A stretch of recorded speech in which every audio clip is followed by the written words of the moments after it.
Warahmatullahi wabarakatuh.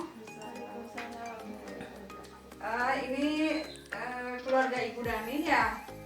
Ya, oh ini siapanya Ibu Nani? Anaknya. Oh ini juga anaknya. Ibu Daninya kebetulan lagi itu ya katanya lagi keluar. Nah ini ya saya mahasiswa dari Stikes Kota Sukabumi. Pada kesempatan kali ini saya meminta waktunya, minta izin pada ibu-ibu.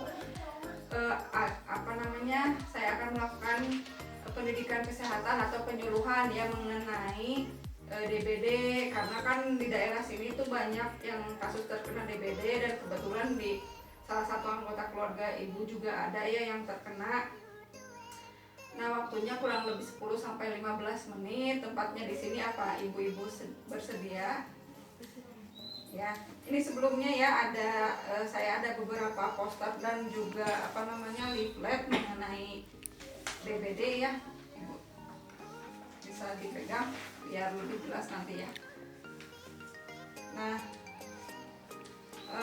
pertama-tama di sini nanti Bu prosedurnya, bukan prosedurnya ya, pelaksanaannya saya akan memaparkan sedikit mengenai materinya. Kemudian setelah itu kita akan melakukan tanya jawab ya. Nah, sebelum memulai, apa ibu-ibu sekalian ada yang sudah tahu apa itu DBD? Demam berdarah. Demam berdarah ya.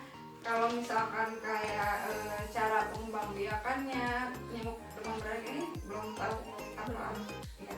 Nah, tadi benar ya, kalau DBD itu merupakan suatu penyakit yang disebarkan oleh virus, yaitu disebut dengan virus dengue ya, yang dikeluarkan dari gigitan nyamuk demam berdarah. Nah, yang nanti ciri-cirinya juga nanti saya akan sebutkan Bu ya.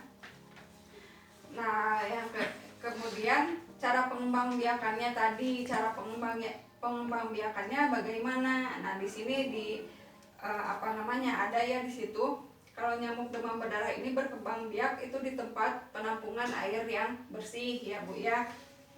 Nah, kemudian bisa di dalam bak mandi, WC, kemudian di dalam drum ya yang berisi air seperti itu.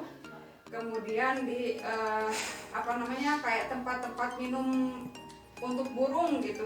Di sini banyak ya orang-orang yang punya burung saya lihat. Nah, itu tuh biasanya tuh bersarang di daerah situ kalau misalkan airnya tidak diganti ya Bu ya.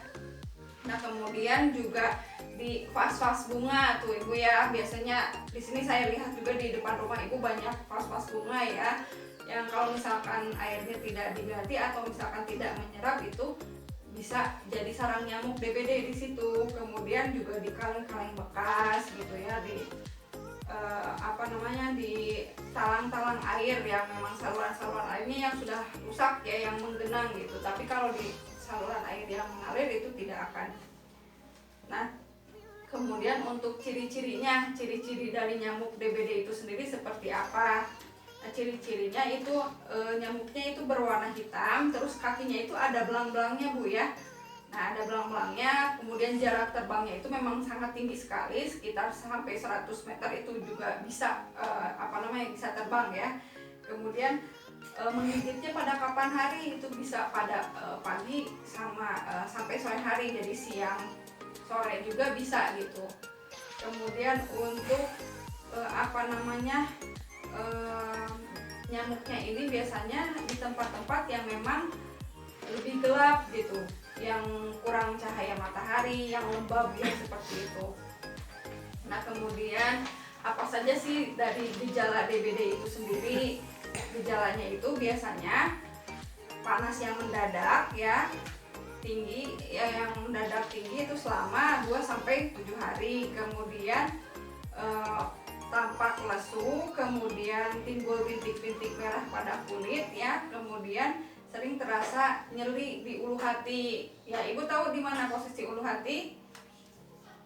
Ya, daerah sini ya.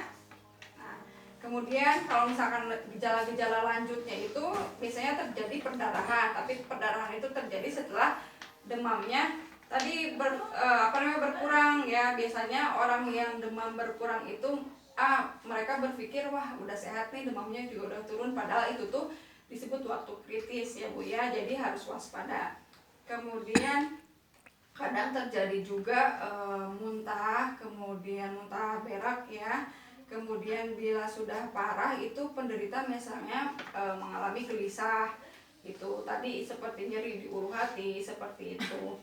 Jadi ibu-ibu kalau misalkan nanti ada kasus seperti itu, kalau misalkan di daerah daerah lingkungan ibu ada salah satu atau beberapa orang yang terkena DBD, kemudian anggota keluarga ibu juga ada, kebetulan memang ada ya Bu ya satu. Nah itu harus diwaspadai apabila terjadi gejala-gejala seperti tadi yang saya sebutkan Bu ya. Nah tadi pencegahannya kayak gimana yang sering itu disebutin di TV-TV itu dulu sering ada ya, mengenai 3M gitu. 3M apa aja Bu? Coba. Menguras. Iya. Terus Menutup penampungan air ya.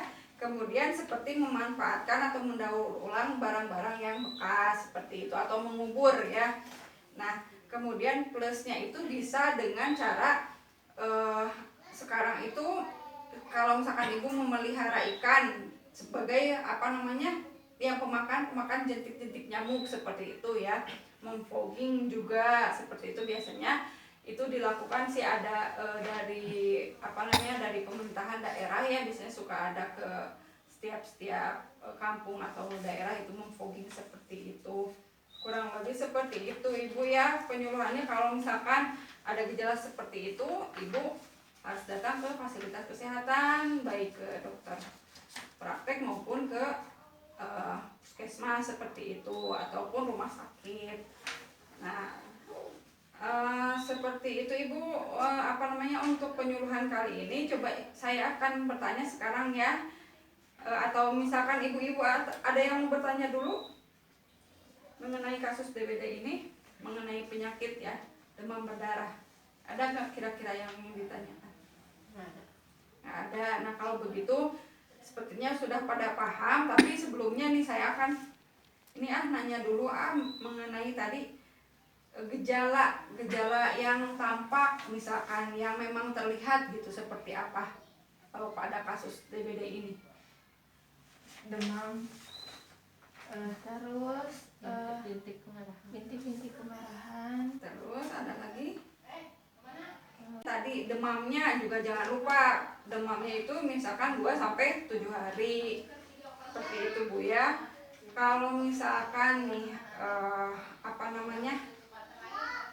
ada genangan-genangan air gitu ya Bu ya di daerah ibu seperti di dalam pot, itu apa ibu kira-kira tindakan apa yang harus ibu lakukan biar air itu tidak menggenang dan nantinya tidak jadi sarang nyamuk? Membuangnya ya, ataupun misalkan kalau dalam pot itu salurannya dibersihkan biar airnya tidak menggenang seperti itu ya. Tadi 3M plus ya disebutnya tuh pencegahannya, coba ibu bisa sebutkan. Menguras, mengubur, menutup ya, seperti memanfaatkan tadi barang-barang bekas kalau misalkan bisa didaur ulang seperti itu ya. Oke, sepertinya ibu-ibu sudah pada paham. Ini ada leaflet juga, bisa dibaca-baca ya Bu ya. Nanti bisa disebarin juga ke anggota keluarga yang lain yang memang tidak hadir sekarang, Ibu ya. Seperti itu. Terima kasih banyak atas waktunya. Nanti saya akan datang kembali juga untuk melakukan satu pengkajian Bu ya, pengkajian lagi mengenai kesehatan keluarga ya Bu ya. Terima kasih ya. Assalamualaikum warahmatullahi wabarakatuh.